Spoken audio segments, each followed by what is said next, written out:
오늘 오전에 이제 속보가 들어온 게 광복절 특사가 단행이 됐습니다. 김경수 전 경남지사가 결국 복권이 됐고 조윤선, 현기환, 안종범 전 수석, 원세훈 전 국정원장도 특별사면 복권 대상에 포함이 됐어요. 한동훈 대표 반대가 있어서 이게 뭐 막판 변수가 되려나? 뭐 1%의 가능성이 있으려나? 이랬는데 이제 결국 원한대로 됐더라고요. 어떻게 보시나요? 한동훈 대표의 반대가 김경수 전 지사의 복권을 도와줬죠.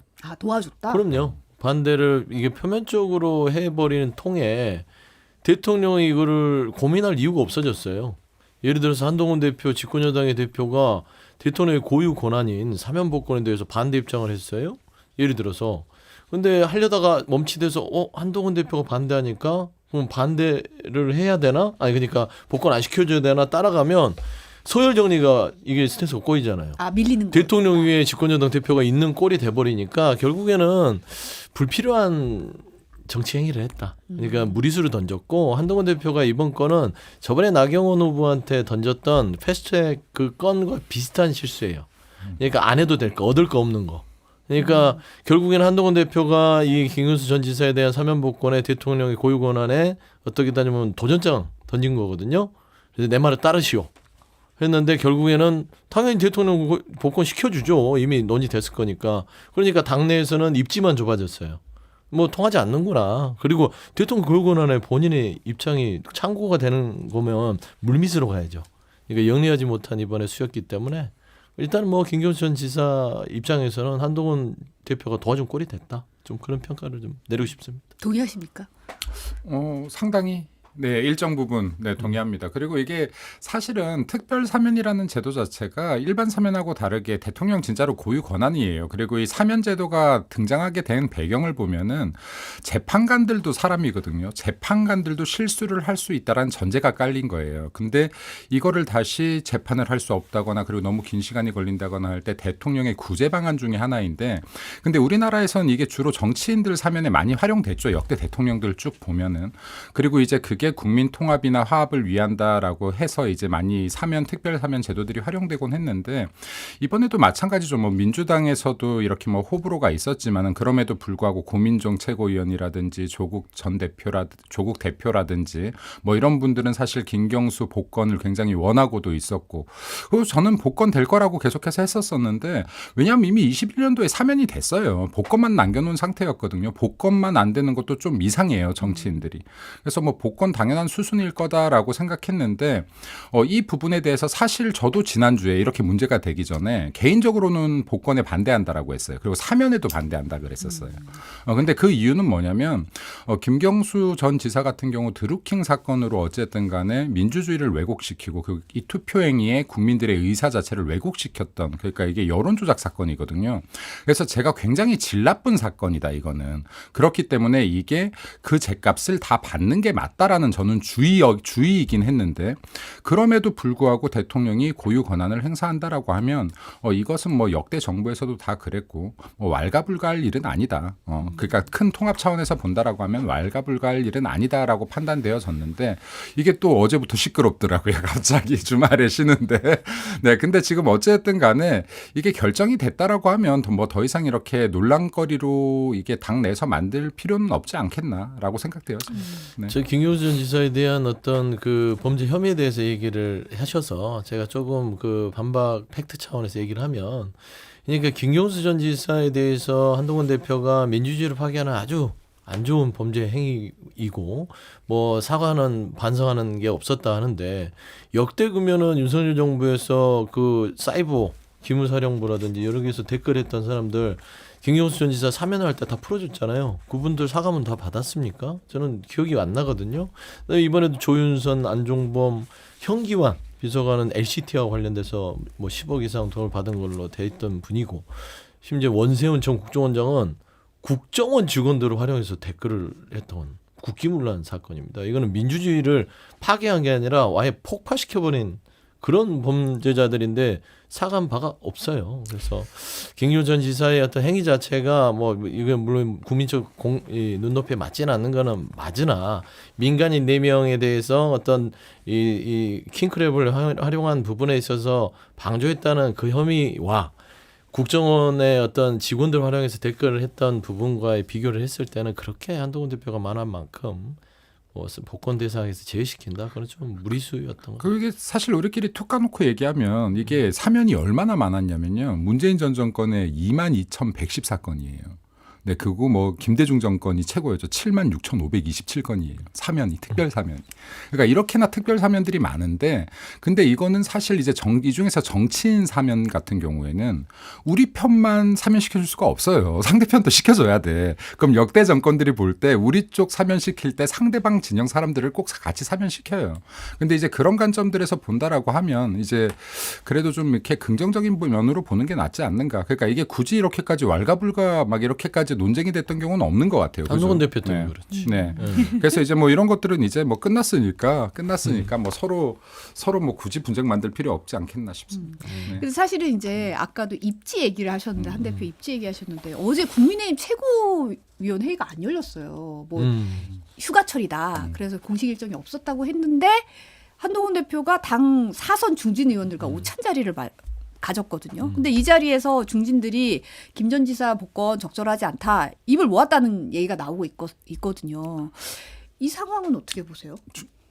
중진 의원들하고 뭐 식사하는 거는 언제든 있을 수 있는 것이고 중진 의원들이 적절치 않다라고는 말했지만 그럼에도 불구하고 특별 사면이 된다면 이건 대통령의 고유 권한이니 이에 대해서는 뭐 부정 의견을 낼 필요 없다라고 한 게 정확하게 팩트죠.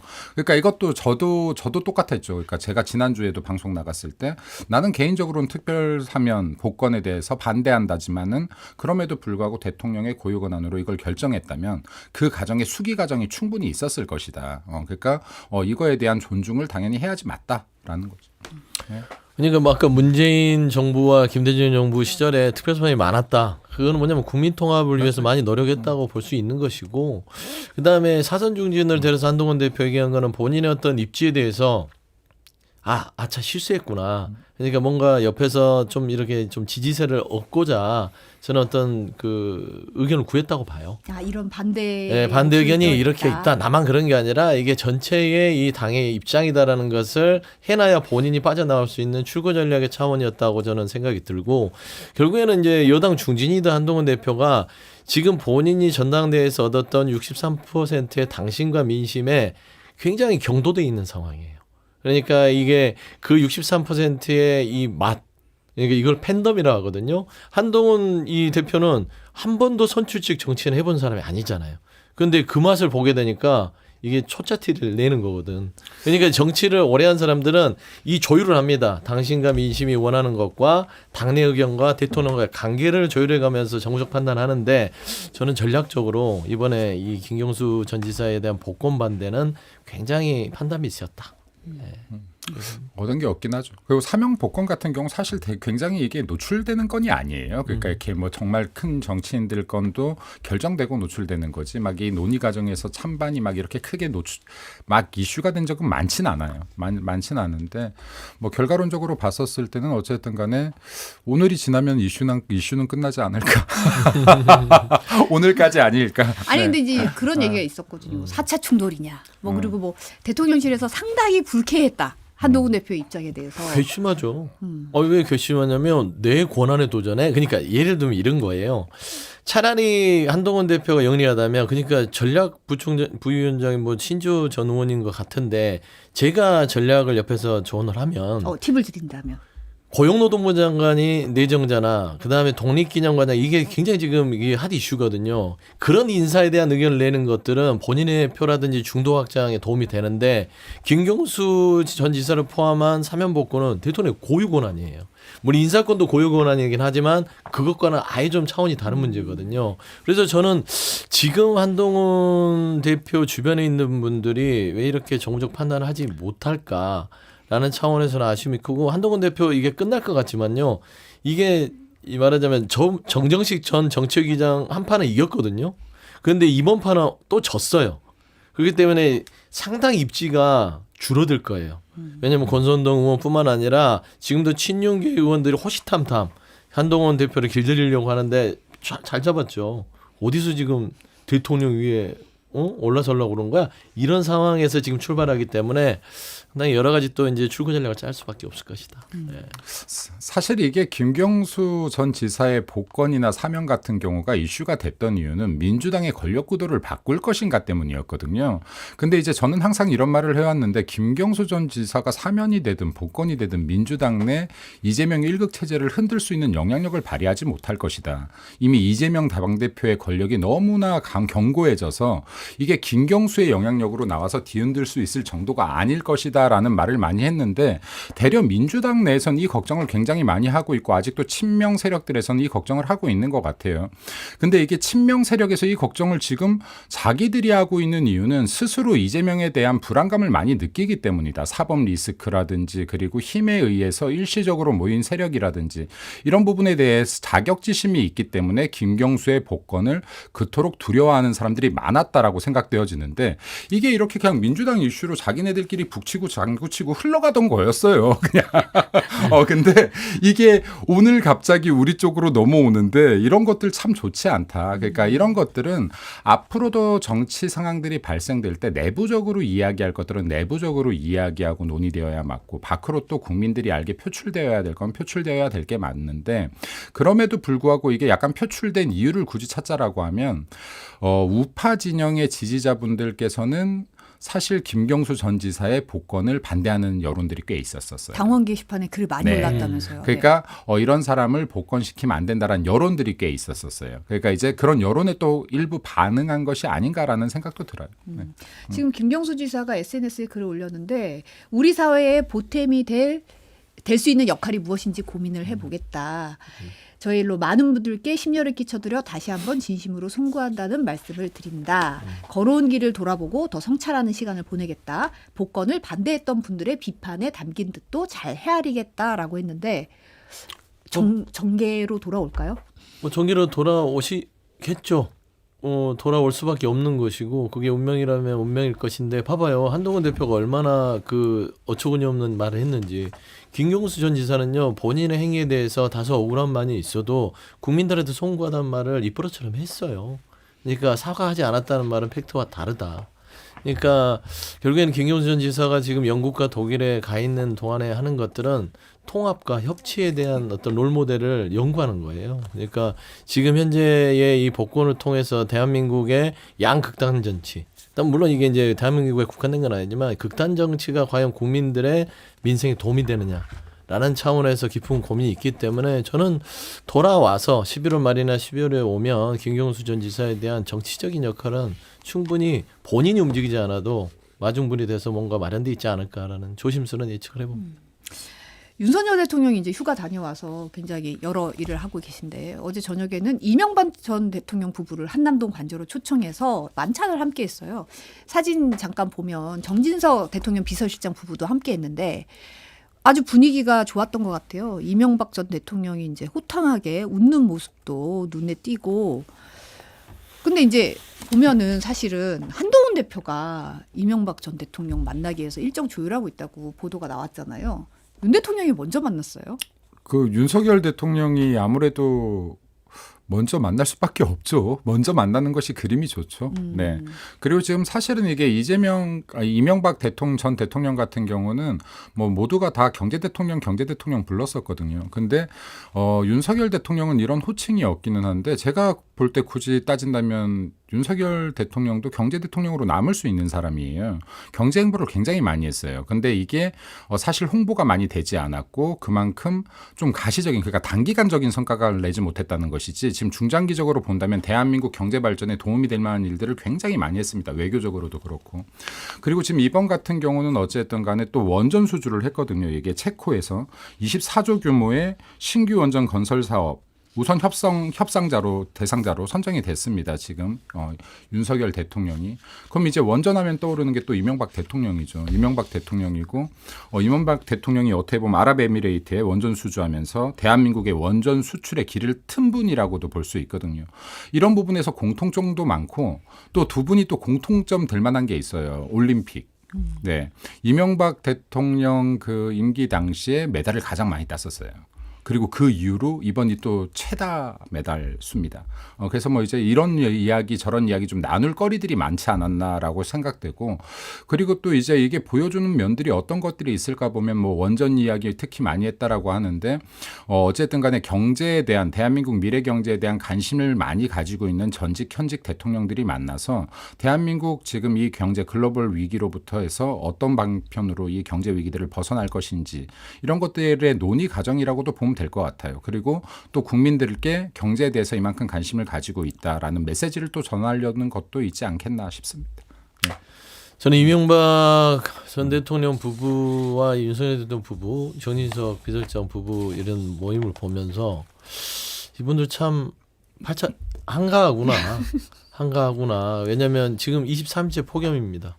날씨도 폭염이지만 우리 국민들 살림살이도 폭염이에요. 뭐 말하자면 물가는 뭐 더할 나위 없이 비싸고, 그다음에 소비 진작도 안 되고, 그다음에 걱정이 한시름인데 그분들을 만나서 저 파한대소 하면서 뭐가 그리 좋은지라고 국민들 생각하지 않을까, 좀 답답한 측면이 있고요. 두 번째는 왜 저는 저 장면에서 갑자기 원세훈 전 국정원장의 사면 복권이 보여요. 그러니까 사면 복권 결정하기 전에 이명박 전 대통령이 가장 아꼈던 원세훈 전 국정원장의 복권 전날이잖아요. 그 얘기가 없었을까요? 저는 이번 복권의 백미는 원세훈 전 국정원장의 사면 복권입니다. 김경수 전 지사가 아니에요. 저는 김경수 전 지사는 이미 사면을 해줬을 때 복권을 했어야 됨이 마땅하고, 그게 우리가 늘 얘기하는 만시지탄 얘기하잖아요. 그래서 이번 사면 복권의 백미는 원세훈 전 국정원장을 복권시켜주는 것이다 라는 것이고, 저는 그런 것들이 이명박 전 대통령의 어떤 의중이 실려서 이번 복권에서의 어떤 전체적인 흐름이지 않을까, 저는 그렇게 보는 게 맞을 것 같고요. 저는 이명박 전 대통령 뭐 경제를 좀 한다 하시지만, 저는 그 이명박 전 대통령의 경제 성과를 저는 인정할 수는 없다. 그거는 누구나 다 알고 있는 평가이기 때문에 일단은 좀 저렇게 만찬 하는 마음으로 제발 국민들 걱정을 했으면 좋겠다, 그런 말씀드립니다. 이게요, 대한민국 정치가 계속 감성적으로 가고 쇼잉으로 가면 국가 발전에 도움이 하나도 안 돼요. 예를 들어서 지금 폭염에 시달리고 있고 국민들이 경제에 어렵다라고 해서 대통령 실제로 휴가 가서도 민생 현장들 돌았거든요. 근데 이런 것들은 이제 왜곡되어서는 안 된다라고 생각하고, 거기에서 이 민생들이 힘들고 폭염이다 뭐 어떠다, 근데 저 사람들이 모여서 뭘 하고 있냐 웃고 있냐, 이렇게 이제 이게 비하돼서는 안 된다라고 생각하고, 저런 과정들을 통해서 진짜로 대통령들이 해야 되는 것, 그리고 정치인이 해야 되는 거는 이런 과정들에서 무언가 경제 성과를 뽑아낼 수 있는 논의들을 하고, 여기에서 영감을 받고, 그리고 이를 통해서 대한민국을 발전시킬 수 있다면 이게 국민을 위한 일이지요. 그리고 이 정치인들 대통령 뽑고 국회의원 뽑는 것들이 당신들 국민들이 이렇게 고생하니까 현장에 들어와서 맨날 우리랑 같이 있어 이러라고 뽑은 게 아니에요. 그 안에서 이런 문제들을 해결할 수 있는 방안들을 짜고 정책을 짜고 해결하라고 있는 것이다. 그리고 이게 이 이명박 대통령과 윤석열 대통령의 경제 성과가 없다라고 한다 그러면 대한민국 역대 정말 경제 성과 낸 대통령 거의 없는 거예요. 지난 문재인 정권 같은 경우는 반성을 정말 많이 해야 되고, 대한민국 멀쩡한 경제 정말로 많이 무너뜨려 놨거든요. 아직도 지금 부동산 때문에 사람들이, 서민들이 울어요. 그리고 이제 경매 넘어가고 있어요, 부동산들이. 그러니까 지금 이러한 부분들도 예를 들어서 내 진영은 무조건 잘했다, 남의 진영 무조건 못했다가 아니라 잘한 거 잘했다 해야 또 그 사람들이 정책적으로 발전해서 대한민국 발전도 가져올 수 있는 것이고, 진짜 못한 것은 비토해야 또 그걸 안 하려고 또 노력하는 것이다 하는 점에서 여튼 이번에 원전 수주 이렇게 우선 협상 대상자 되고 한 것들은 같이 박수 쳐줘야 된다. 그러니까 이건 나라의 축제로서 민주당에서도 같이 박수 쳐주고 앞으로 더 잘했으면 좋겠다 하고 격려도 해주고, 이게 정치의 바른 모습 아닌가 이렇게 생각합니다. 그러니까 제가 김민수 대변인의 말에 대해서 반은 공감하고 반은 공감할 수 없는 부분이 있어요. 그러니까 당연히 뭐 무조건적으로 비판하면 안 되죠. 제가 이 국민의 감성에 호소하는 부분도 좀 상가해야 될 부분이긴 하나, 좀 일을 잘해놓고 저랬으면 욕을 먹을까 싶어요. 그러니까 오죽할 일이 없으면 원전 수주 하나밖에 경제 성과가 없을 것인가. 중요한 거는 원전 수주를 해서 국민의 삶이 나아지는가, 그게 경제로 직결되는가, 국민들의 어떤 가처분 소득은 늘어나는가 라는 고민들이 선행된다면 어땠을까. 그 다음에 두 번째, 휴가를 가서 민생 현장이 전통시장 가서 먹방을 하고, 그 다음에 체병 특검을 거부하면서 마치 조롱하듯이 군 반팔 티셔츠를 입고 군인들과 족구를 하는 모습들, 그걸 바라보는 국민들의 시선은 아랑곳하지 않는 건 아닌가라고 저는 삼가하고 삼가하는 게 그 지도자의 자리라고 보거든요. 그러니까 즐기는 거 좋다. 그러나 국민들의 고통에 대해서도 공감 능력을 좀 키우셔라라는 말씀. 이건 좀 짚고 넘어가야 될 것 같아요. 제가 국군 육군 장교 출신이거든요. 네. 혹서기가 되면요. 군인들도 쉬는 시간이 있고 운동하는 시간이 있어요. 그리고 대통령 휴가기간 가서 그런 것까지 격려 행위까지도 비토해서는 안 되는 것이고, 그리고 대통령 원전 성과뿐이 없다. 절대 아니죠. 미국과의 지금 여기에 외교 회복, 그리고 일본과의 회복을 통해서 지금 여기에 수출이나 수출 굉장히 늘었습니다. 이런 거 수치를 확인해야 돼요.